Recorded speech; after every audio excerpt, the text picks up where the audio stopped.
Welcome to our YouTube channel Veer story. अगर आपको जल्दी से नेक्स्ट एपिसोड चाहिए तो वीडियो को अभी लाइक करो। 123 आई ट्रस्ट यू।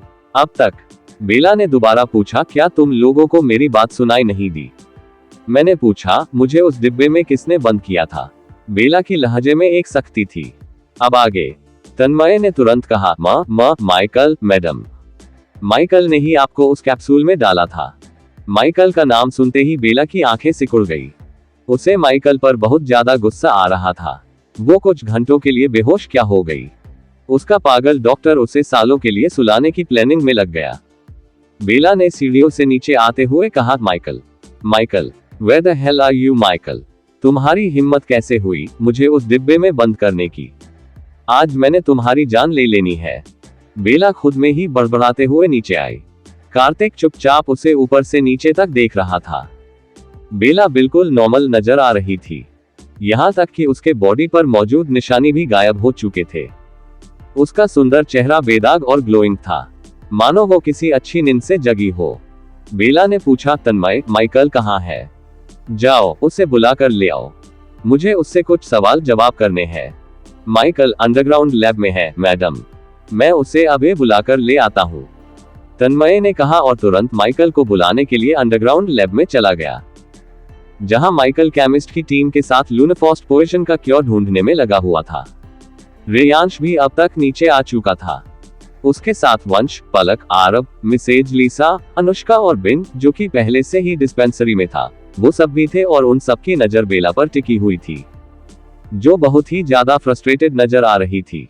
बेला ने कार्तिक को घूरा और पूछा, तुम तब कहाँ थे कार्तिक, जब माइकल ने मुझे उस डब्बे में डाला? क्या सोचकर तुमने उससे ये सब करने दिया? तुम्हें आइडिया भी है मुझे कितना अजीब फील हो रहा है? जरा सा बेहोश क्या हो गई, इजिप्शियन मम्मी की तरह मुझे उस डिब्बे में बंद कर दिया और टाइमर क्या डाला था तुम लोगों ने? 15 साल? सीरियसली कार्तिक, क्या तुम चाहते हो होश में आने के बाद मैं तुम डैडी कहूं?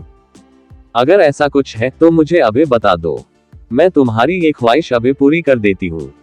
बेला की आखिरी बात सुनकर जहां कार्तिक का हैंडसम चेहरा काला पड़ गया, वही रेयांश और अनुष्का को छोड़कर बाकी सब मुंह दबाकर हंसने लगे। अनुष्का के हंसी नहीं आ रही थी, बिल्कुल भी नहीं। वो तो हैरान थी।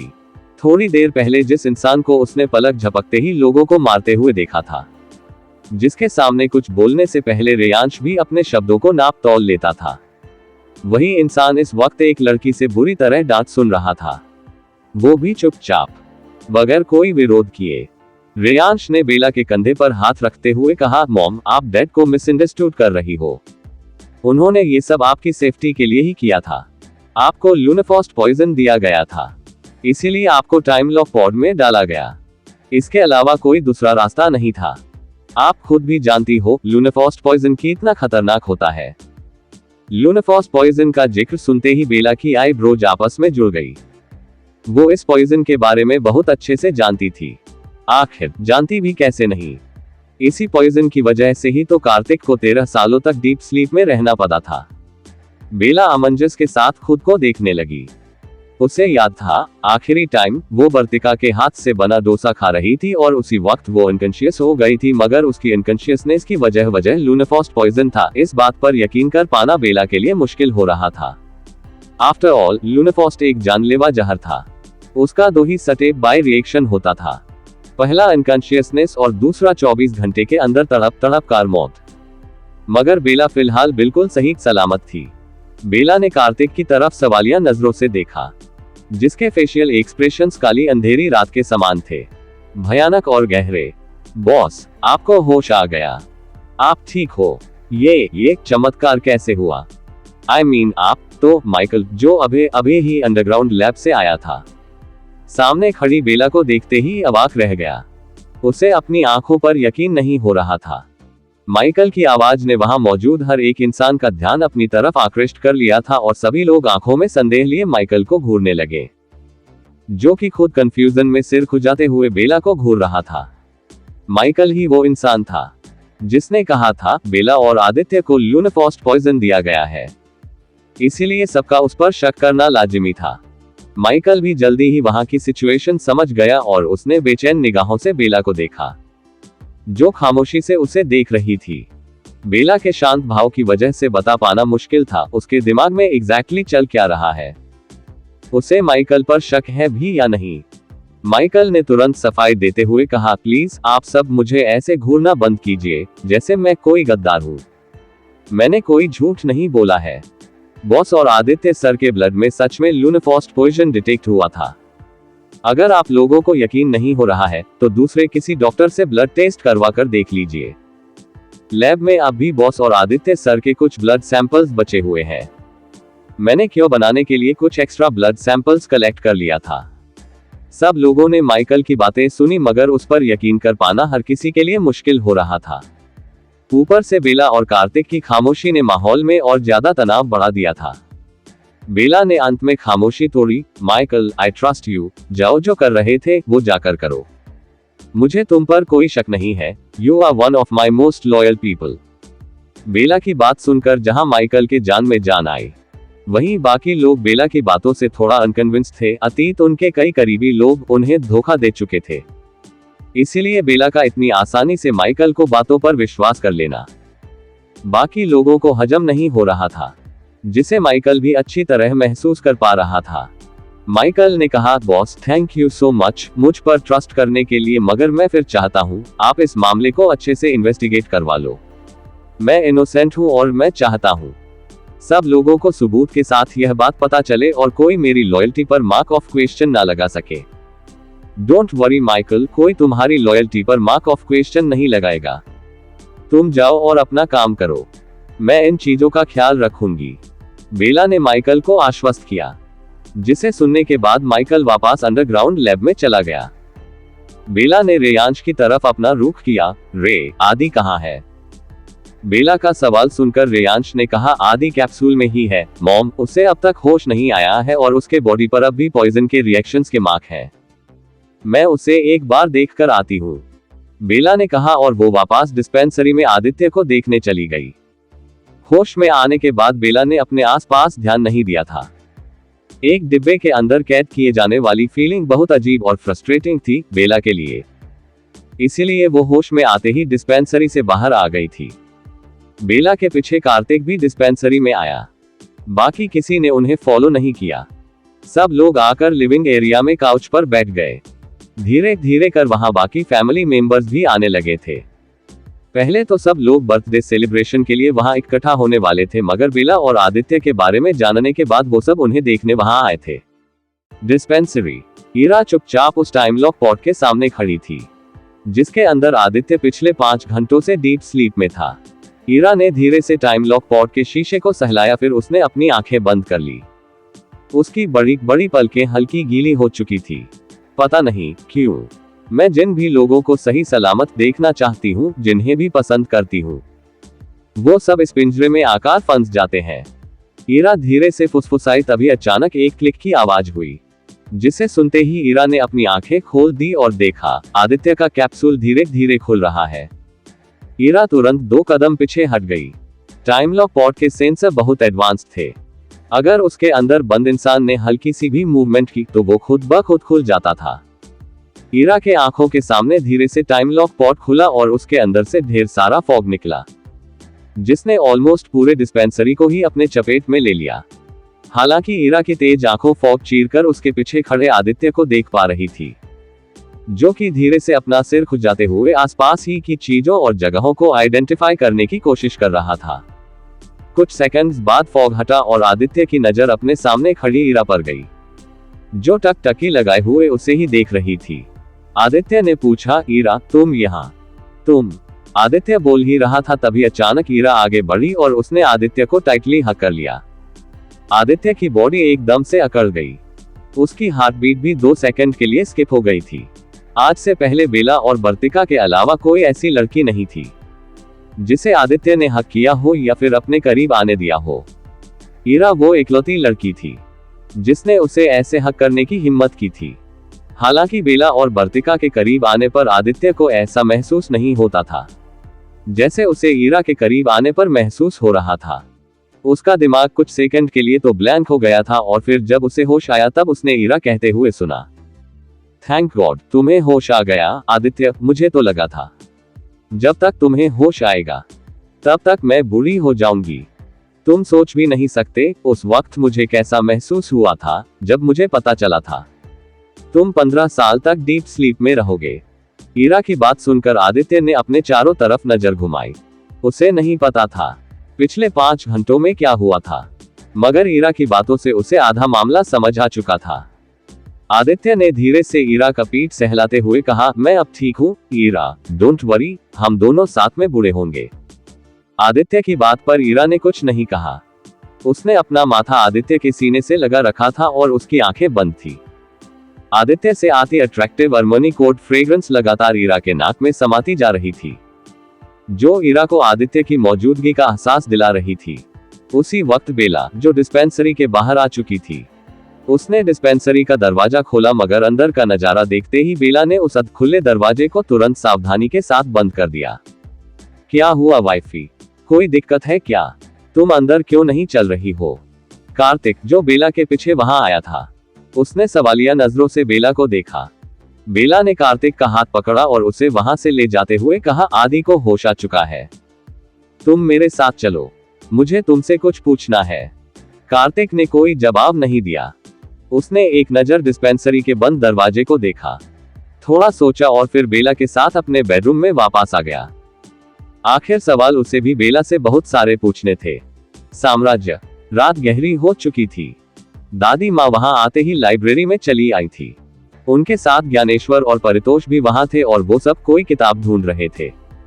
मिल गई गुरु माँ, वो किताब मिल गई, परितोष ने एक मोटी किताब टेबल पर रखते हुए कहा, जिसे सुनकर दादी माँ और ज्ञानेश्वर ने एक साथ किताब को देखा।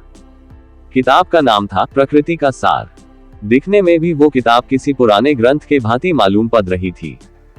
किताब को देखते ही दादी माँ की आंखों में चमक आ गई और वो तुरंत किताब के पास आए। परितोष ने पूछा, गुरु माँ, क्या अब आप हमें बताएंगी, आपको अचानक ये किताब क्यों चाहिए था? क्यों चाहिए था दादी माँ को वह किताब? क्या है माइकल की सच्चाई? क्या माइकल सच में गद्दार है? जानने के लिए टू बी कंटिन्यूड। लो 124 डर्टी माइंडेड कार्तिक। अब तक दादी माँ वहां आते ही लाइब्रेरी में चली आई थी। उनके साथ ज्ञानेश्वर और परितोष भी वहां थे और वो सब कोई किताब ढूंढ रहे थे। मिल गई गुरु माँ, वो किताब मिल गई, परितोष ने एक मोटी किताब टेबल पर रखते हुए कहा, जिसे सुनकर दादी माँ और ज्ञानेश्वर ने एक साथ किताब को देखा। अब आगे किताब का नाम था प्रकृति का सार। दिखने में भी वो किताब किसी पुराने ग्रंथ के भांति मालूम पड़ रही थी। किताब को देखते ही दादी माँ की आंखों में चमक आ गई और वो तुरंत किताब के पास आए। परितोष ने पूछा, गुरु माँ, क्या अब आप हमें बताएंगी, आपको अचानक ये किताब क्यों चाहिए था? परितोष का सवाल सुनकर दादी माँ ने किताब का पन्ना पलटते हुए कहा, बेला और आदित्य को तंद्रमृत विष दिया गया है। हमें जानना है उन दोनों पर विष का असर होगा या नहीं, इसीलिए हमें ये किताब चाहिए था। तंद्रमृत जहर का नाम सुनते ही ज्ञानेश्वर का चेहरा पीला पड़ गया। साम्राज्य में लूनेफॉस्ट पॉइजन को तंद्रमृत विष कहा था, एक ऐसा विष जिसका कोई तोड़ नहीं था। ज्ञानेश्वर को मेडिसिन में काफी नॉलेज रखते थे, इसीलिए उन्हें तंद्रमृत विष के बारे में काफी कुछ पता था।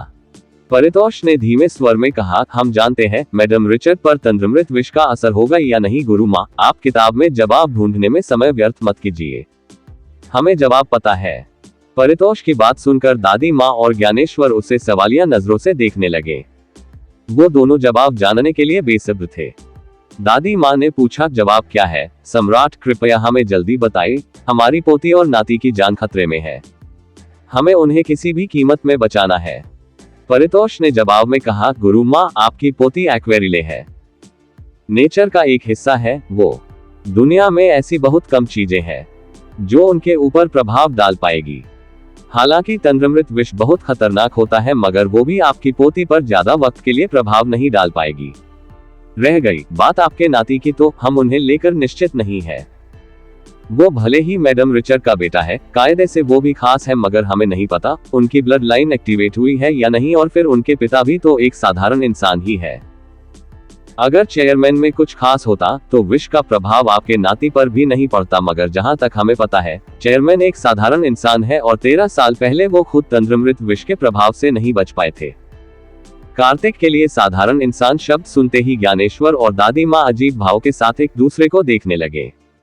जब वह आदमी साधारण इंसान था तब उसके पास पूरी दुनिया को अपने इशारे से नाचने की ताकत थी। पलक झपकते ही वो इंसान उनके पूरे आइलैंड को तबाह कर सकता था। अगर उसके अंदर कुछ असाधारण चीजें भी आ गई तब वो आदमी क्या बन जाए। भगवान, दादी माँ ने चिंतित स्वर में कहा, अब हम क्या करेंगे सम्राट? क्या हमारे यहाँ एशफॉल लोटस नहीं है? हमें अपने नाती की होश में लाना है। अगर एशफॉल लोटस मिल जाएगा तो कार्तिक एंटीडोट तैयार करवा लेंगे। दादी माँ का सवाल सुनकर परितोष गहरी सोच में डूब गया। प्रकृति संपदा से संपन्न होने की वजह से साम्राज्य में एशफॉल लोटस के अनगिनत पेड़ थे। पर्ल आइलैंड में तो एशफॉल लोटस का एक ही पेड़ था, मगर साम्राज्य इन मामलों में पर्ल आइलैंड से ज्यादा संपन्न था। दादी माँ को यकीन था साम्राज्य में एशफॉल लोटस होना चाहिए, मगर क्या इतना सब होने के बाद परितोष उन्हें लौट देगा?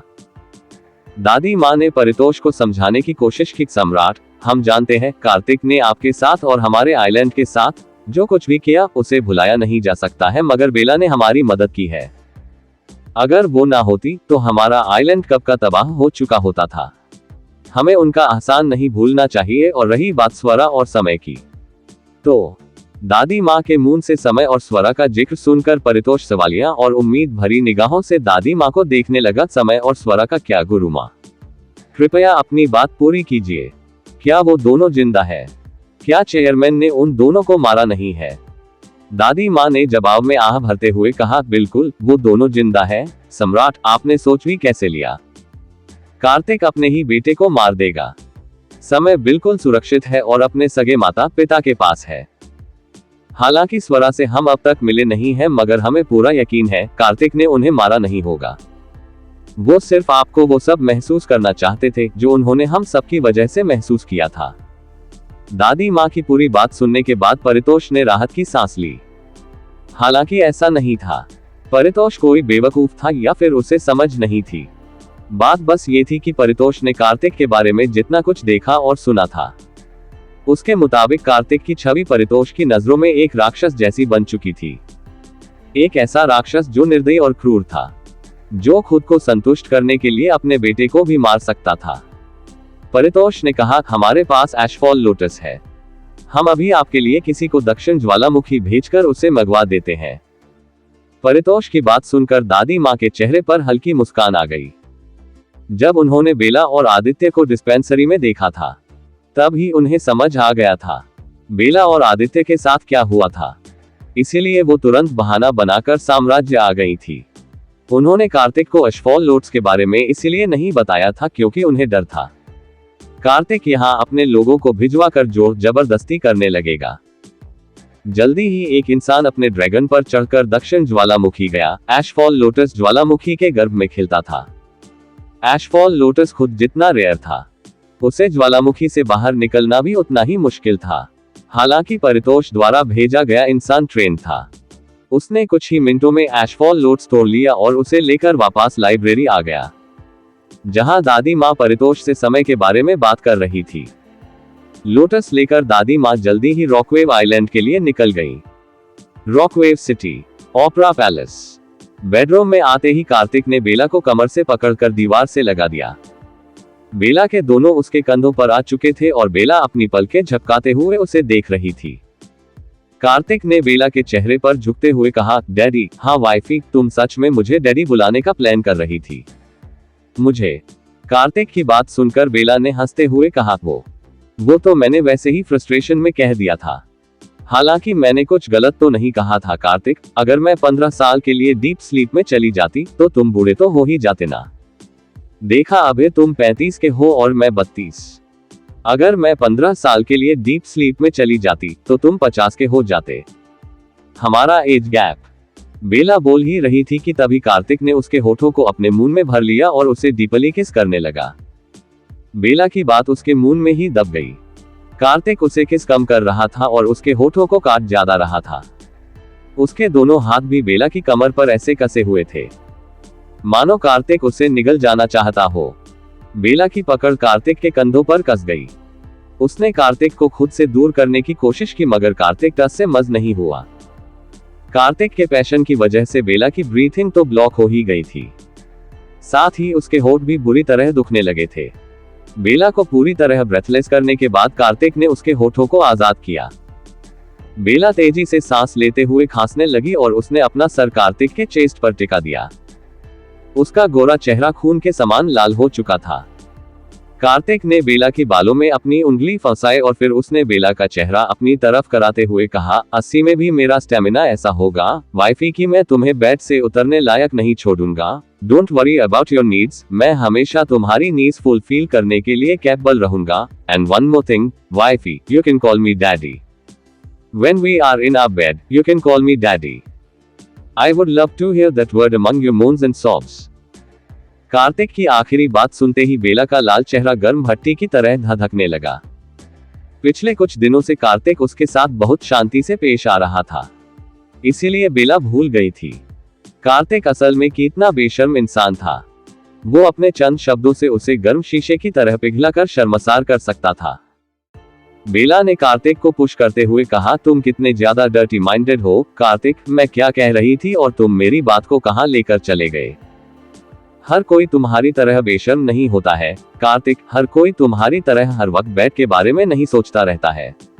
अब तो कार्तिक ने बेला की बात बीच में कटाते हुए दोबारा उसके होठों को अपने मुंह में भर लिया और उसे डीपली किस करने लगा। हालांकि इस बार उसकी किस हार्ड नहीं थी। कार्तिक जेंटली बेला को किस कर रहा था, जिसमें बेला भी धीरे धीरे उसका साथ देना लगी थी। कार्तिक के दोनों हाथ बेला की कमर से फिसलकर उसके लोअर बैक पर आ गए और उसने बेला को खुद से चिपका लिया। बेला के दोनों हाथ अब भी कार्तिक के कंधों पर कसे हुए थे। धीरे धीरे उनकी सॉफ्ट किस फ्रेंच किस में बदल गई और कार्तिक बेला को वैसे ही अपनी बाहों में लेकर बाथरूम के अंदर चला आया। थोड़ी देर बाद जब बेला ने अपनी आंखें खोली, तब उसने खुद को शावर के नीचे पाया। कार्तिक उसके ठीक सामने खड़ा था। बेला ने धीरे से पूछा, हम यहाँ क्यों आए हैं? कार्तिक ने कोई जवाब नहीं दिया। उसकी कठोर उंगलियां बेला के शर्ट के बटन खोल रहे थे। पलक झपकते ही कार्तिक ने बेला का शर्ट उतार दिया और उसे हल्का सा बेला के नाक के पास ले गया। शर्ट से मेडिसिन की स्मेल आ रही थी। बेला ने शर्ट दूर करते हुए कहा, मैं ठीक कैसे हुई कार्तिक? आई नो, मुझे लूनाफॉस्ट पॉइजन दिया गया था। माइकल तुम्हें झूठी रिपोर्ट्स दिखाकर बेवकूफ नहीं बना सकता है, पर मैं ठीक कैसे हुई? अगर मुझे लूनाफॉस्ट पॉइजन दिया गया था तो? बेला का सवाल सुनते ही उसके बॉटम की बटन खोल रही कार्तिक की उंगलियां रुक गई और कार्तिक सर उठाकर बेला को देखने लगा। बेला का अंदाजा बिल्कुल सही था। असल मायनों में कहा जाए तो बेला को माइकल पर नहीं बल्कि कार्तिक पर ट्रस्ट था। वो सिर्फ माइकल की बातों से कन्विंस नहीं हुई थी, कार्तिक की चुप्पी ने उसे कन्विंस किया था और उसके शक को भी दूर किया था। कार्तिक ने माइकल के अलावा ऑलमोस्ट 10 अलग अलग डॉक्टर से बेला और आदित्य का ब्लड टेस्ट करवाया था। बेला और आदित्य की बॉडी में उन सब ने लूनाफॉस्ट पॉइजन डिटेक्ट किया था, वरना सिर्फ माइकल के कहने पर कार्तिक बेला और आदित्य को डीप स्लीप में भेज दे, ऐसा हो ही नहीं सकता था। कार्तिक ने बेला के बॉटम का बटन खोलते हुए कहा, शायद ऐसा इसीलिए हुआ होगा क्योंकि तुम्हारे अंदर वाटर ब्लड लाइन है। कार्तिक की बात सुनकर बेला ने थोड़ा सोचा और अंत में उसे कार्तिक की बात सही लगी। दादी माँ ने उसे बताया था, जो लोग साम्राज्य से होते हैं उन सब के अंदर वाटर ब्लड लाइन होती है और वो लोग आम लोगों की तुलना में थोड़ा अलग और स्पेशल होते थे। जैसे पानी में वो लोग डूबकर मर ही नहीं सकते हैं। बेला के अंदर भी वाटर ब्लड लाइन थी। उसके अंदर भी साम्राज्य के लोगों जैसी खासियत थी। 10 घंटे तक समुद्र की गहराई में रहने के बाद भी वो मरी नहीं थी। आगे क्या होगा? क्या बेला जान पाएगी अपनी सच्चाई?